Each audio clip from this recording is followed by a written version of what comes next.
सोलापूर जिल्ह्यात 7 दिवस पुरेल इतका पेट्रोल व डिझेलचा साठा असून नियमित पुरवठाही सुरू आहे।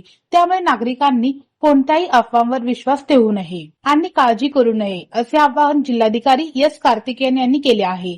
जिल्हाधिकारी यांच्या आदेशानंतर जिल्हा पुरवठा अधिकारी संतोष सरडे यांनी एचपीसीएल, बीपीसीएल व आयओसीएल या तेल कंपनीच्या अधिकाऱ्यांशी व्हिडिओ कॉन्फरन्सद्वारे बैठक घेऊन आढावा घेतला। पेट्रोल व डिझेल पुरवठा सुरळीत ठेवण्यासाठी आवश्यक सूचना देण्यात आल्या। कंपनीच्या अधिकाऱ्यांनी पेट्रोल पंप चालकांकडून इंधनाचे पूर्ण देयक प्राप्त झाल्यानंतरच इंधन वितरण केले जात असल्याची माहिती दिली। एचपीसीएल कडे जिल्ह्यासाठी पेट्रोलचा 7 दिवसाचा तर डिझेलचाही 7 दिवसांचा साठा उपलब्ध आहे। जिल्ह्यात 420 पेट्रोल पंप आहेत। पाकडी डेपोत मुंबईसाठी रिफायनरीतून पाईपलाईनद्वारे सतत इंधन पुरवठा सुरू असल्याचे सांगण्यात आले।